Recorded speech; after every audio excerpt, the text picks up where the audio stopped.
Pastor John, olá.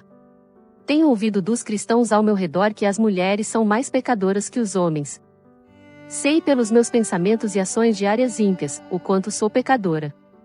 Mas, como mãe de meninos e meninas, a Bíblia ensina que devo ensinar às minhas meninas que elas são mais pecadoras que os meninos?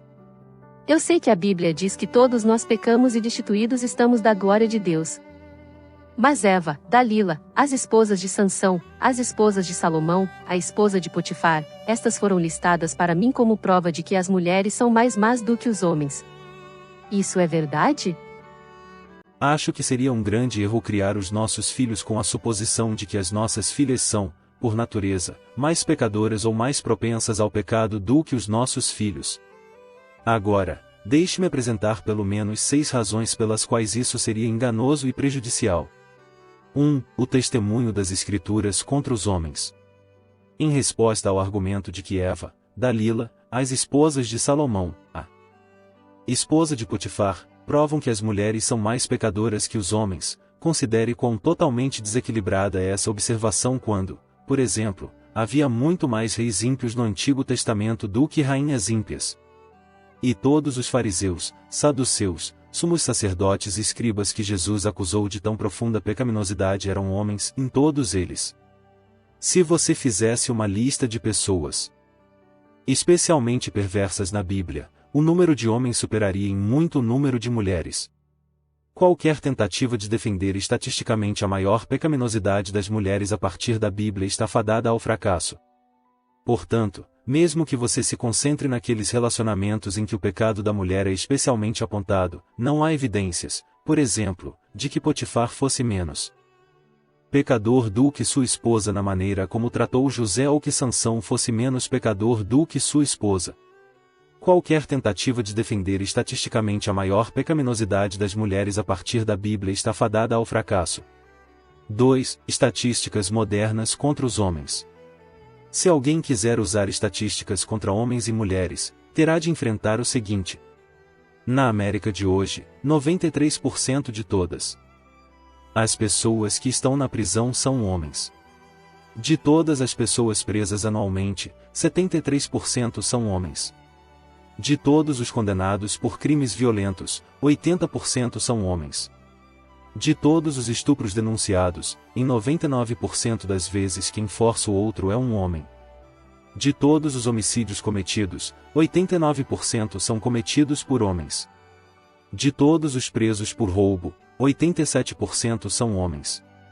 De todos os presos por incêndio criminoso, 83% são homens. E isto é devastador. Eu me sinto horrível só de dizer isso. Se as estatísticas provarem alguma coisa, será difícil dizer que as mulheres são mais pecadoras que os homens. 3. Pecaminosidade compartilhada. Quando você olha para as declarações principais sobre a depravação humana na Bíblia, o que você descobre é que se diz que os seres humanos, sem distinção entre homem e mulher, estão sob o poder do pecado. Por exemplo, em Romanos capítulo 3, Paulo resume a sua acusação à raça humana dizendo: já acusamos todos, tanto judeus como gregos, de estarem sob o pecado, como está escrito, e ninguém é justo, não, nem um só. Romanos capítulo 3 versículos 9 e 10. E em Romanos 5, Paulo escreve: portanto, o pecado entrou no mundo através de um homem, o homem, a propósito, não Eva, e a morte através do pecado, e assim a morte se espalhou para todos os homens porque todos pecaram. Uma só transgressão levou à condenação de todos os homens.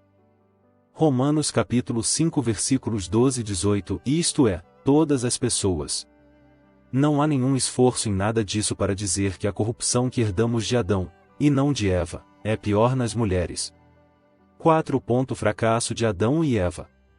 Talvez o texto mais citado para atribuir às mulheres uma maior pecaminosidade ou propensão ao pecado seja o papel que Eva desempenhou na queda em Gênesis capítulo 3 e o que Paulo diz sobre isso em 1 Timóteo capítulo 2. Ele escreve: não permito que uma mulher ensine ou exerça autoridade sobre um homem, antes, ela deve permanecer quieta. 1 Timóteo capítulo 2 versículo 12. E então ele dá 2 razões pelas quais diz isso. Primeiro, porque primeiro Adão foi formado, depois Eva, 1 Timóteo capítulo 2 versículo 13. Segundo, e Adão não foi enganado, mas a mulher foi enganada e tornou-se transgressora, 1 Timóteo capítulo 2 versículo 14. Agora, aqui está o que eu acho que Paulo quis dizer.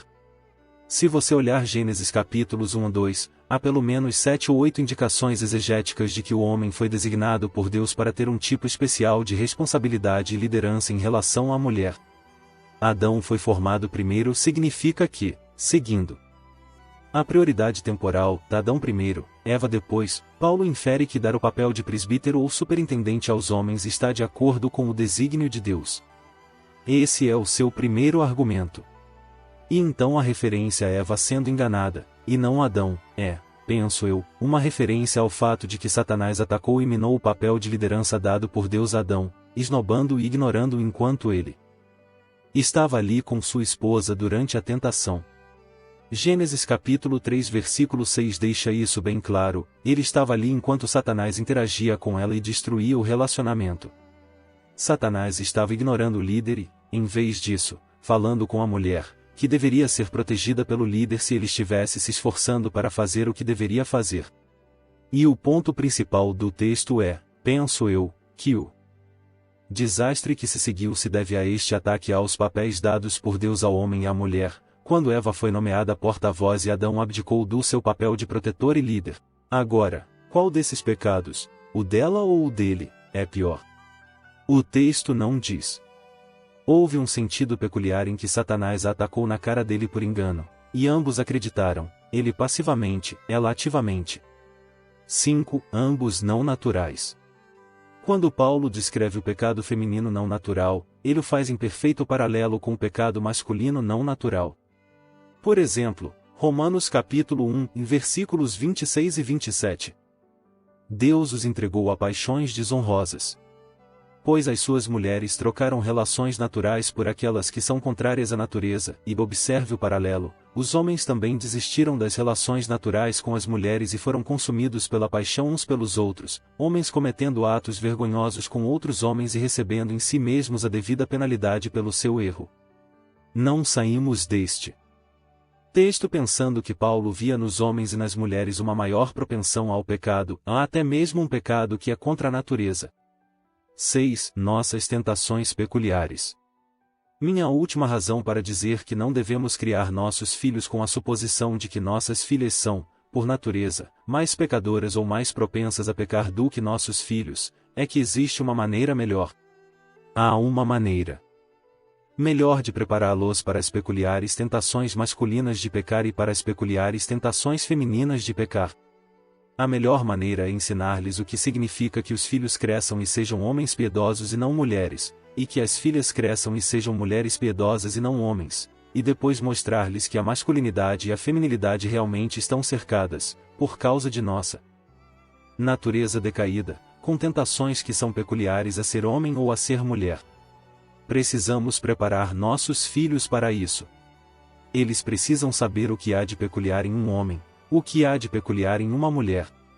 E então eles precisam saber quais tentações podem colocá-los de maneira peculiar como homem ou mulher. Existem diferenças entre homens e mulheres. E há, portanto, diferentes tentações que eles podem enfrentar. Por exemplo, você poderia dizer que tanto homens quanto mulheres têm desejos sexuais. Mas suas peculiaridades os tentarão a seguir caminhos pecaminosos que são diferentes. A força superior do homem pode tentá-lo a usar a força para conseguir o que deseja sexualmente, chamado violação, em vez de usar a sua força para proteger e cuidar da mulher. E a mulher, sendo o vaso mais fraco, como Pedro descreve, 1 Pedro capítulo 3 versículo 7, pode ser tentada a ser mais sutil e manipuladora para conseguir o que deseja sexualmente. Portanto, existem diferenças entre homens e mulheres. E há, portanto, diferentes tentações que podem enfrentar. Por exemplo, você poderia dizer que tanto homens quanto mulheres têm desejos sexuais. Mas suas peculiaridades os tentarão a seguir caminhos pecaminosos que são diferentes. A força superior do homem pode tentá-lo a usar a força para conseguir o que deseja sexualmente, chamado violação, em vez de usar a sua força para proteger e cuidar da mulher. E a mulher, sendo o vaso mais fraco, como Pedro descreve, 1 Pedro capítulo 3 versículo 7, pode ser tentada a ser mais sutil e manipuladora para conseguir o que deseja sexualmente. Portanto, existem diferenças entre homens e mulheres. E há, portanto, diferentes tentações que podem enfrentar. Ou você pode dizer que porque o homem tem uma responsabilidade especial de ser o líder sacrificial e amoroso, ele pode ser tentado a negligenciar essa responsabilidade e ser um preguiçoso passivo. E a mulher pode ficar tentada a agarrar-se a essa liderança e tornar-se dominadora. Ou você pode dizer que, uma vez que o marido foi designado por Deus para ser pai, e a esposa foi designada por Deus para ser mãe, ele pode ser tentado a ser pai pecaminoso de sua esposa como faria com uma filha. E ela pode ser pecaminosamente tentada a ser mãe de seu marido como faria com um filho.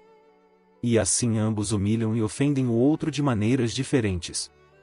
Depravação profunda, misericórdia profunda. Em outras palavras, sim, ensinamos aos nossos filhos que eles são pecadores. E sim, ensinamos-lhes que existem tentações peculiares ao pecado que ocorrem de forma diferente em homens e mulheres. Eles nem sempre são iguais. Mas não adianta tentar identificar quem tem a depravação mais profunda. É tão profundo em nós dois que temos muito trabalho a fazer sem afirmar que somos melhores ou piores por sermos homem ou mulher. E podemos ser gratos porque, se confiarmos nele, Jesus morreu por nós e cobriu todos os nossos pecados, ou os que são iguais e os que são peculiares a nós. Essa é uma publicação do portal Gospel BR, e reprodução do Desiring God, de John Piper Responde.